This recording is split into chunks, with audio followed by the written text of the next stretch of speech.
Well, so while I've got the boat all stripped, I'm going to go around and make sure that all these deck joint screws are snugged up, are tight. I don't have the torque specs for them. Not that I think that matters that much, as long as they're snug and not loose. Make sure that we're not developing any leaks here.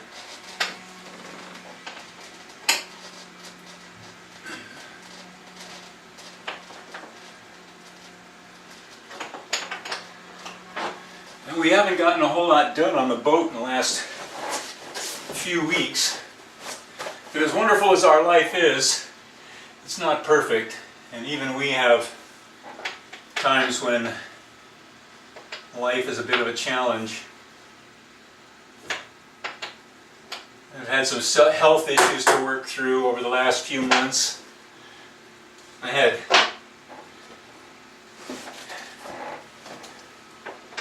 a period while I couldn't walk. I couldn't walk down to the harbor. My arthritis was acting up so bad. My knee, my hip, and then gout in my feet. I thought to myself, I'm not that old, and I shouldn't have to put up with this. And I talked to my doctor, and he said, yeah, it's gout in my feet, arthritis in my knee, arthritis in my hip, and my shoulder, and my hands, and all that stuff. And unfortunately, because I'm taking blood thinners for my heart condition, I haven't figured out a way to get off of that yet. Because of that, I can't take any of the conventional pain relievers, the things you might take to ease the pain of arthritis.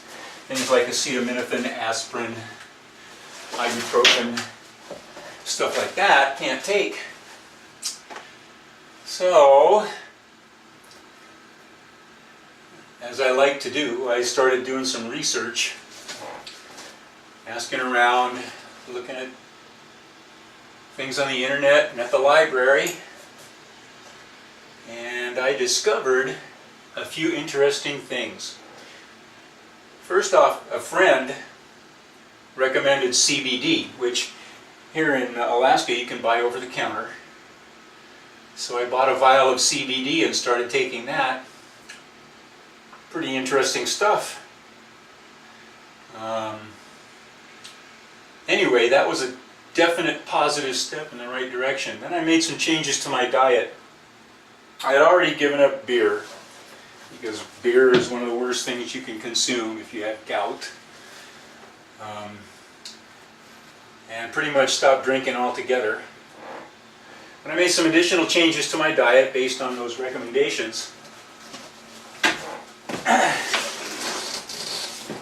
And lo and behold, in a week, 10 days, all my arthritis pain went away. I feel great. All those little troubles I had, apparently caused by diet, which I thought was pretty good. I thought I had a pretty good, healthy diet. But we made some improvements, and that made all the difference. So, but I'm still not as young as I used to be, or nor as flexible.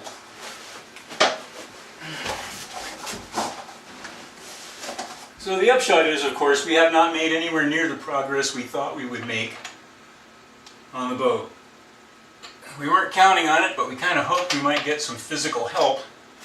Because my friend Tom came up, and Pat Murray, who moved up here, they both helped me on the boat quite a lot. And other people have given moral support and even sent us some money, which is always helpful and always welcome. Although we can actually manage.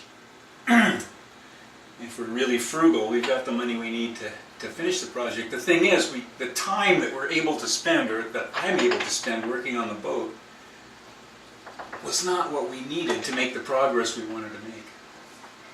We needed to put in 2 people 8 hours a day in order to meet the 6-week timetable. It's 80 hours a week. We haven't come even close. There have been some weeks we couldn't even get 8 hours in. and several weeks when I couldn't work on it at all.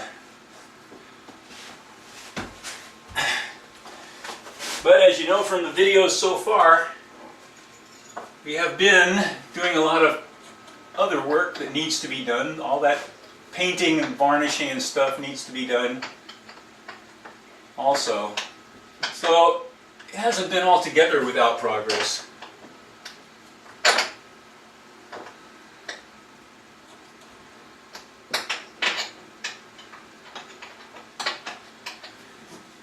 If I can just get past this part and get this interior finishing the prep to paint, to get it ready to lay paint on, I got to get it all cleaned. A little bit more detail cleaning has to be done around the edges and all the way back aft in the lazarette. It needs to be cleaned up, and then we can start by gluing in new strips here, then paint, and then start putting everything back in.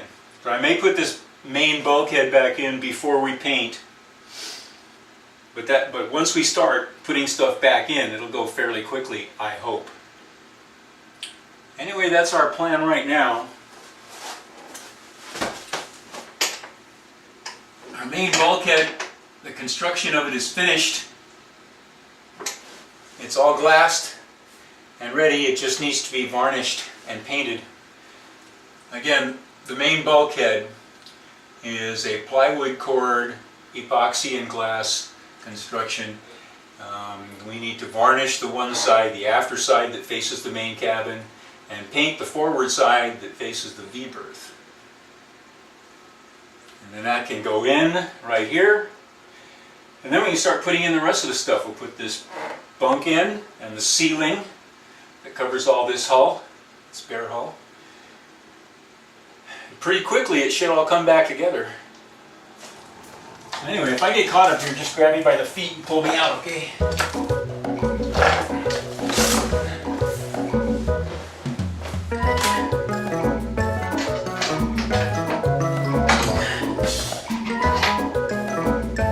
Right about now I'm regretting not having any grandkids.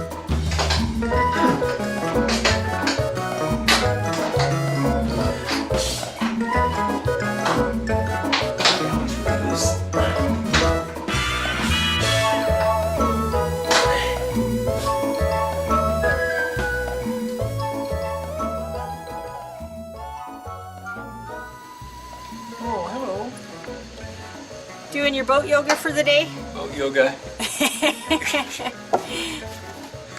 Like a thing close on my hand or something. Oh. How's it going, Chuck? It's yeah, it's going okay. It's better. You know, it's been a while since I've been down here. How's it looking? It looks pretty good, actually. And it's kind of, it's comfortable. Well, I got all these deck screws done, tight, you know, snugged up. Mostly they were all tight, but there was a couple of them that needed a little quarter turn or so. And finally got up there and got those screws from the cleat out. Yay, so the we'll cleat get that that's mounted on the replaced. coaming. That's up way up inside there. Yeah. Couldn't have done that without with the fuel tank in here. We never would have done it. Well, that's why we never That's why it was were never able done. to get it done. Yep. Okay, let me out of here, Ed. Help! I think you're stuck. It might be. No, I can do it. I can do it. I can do it.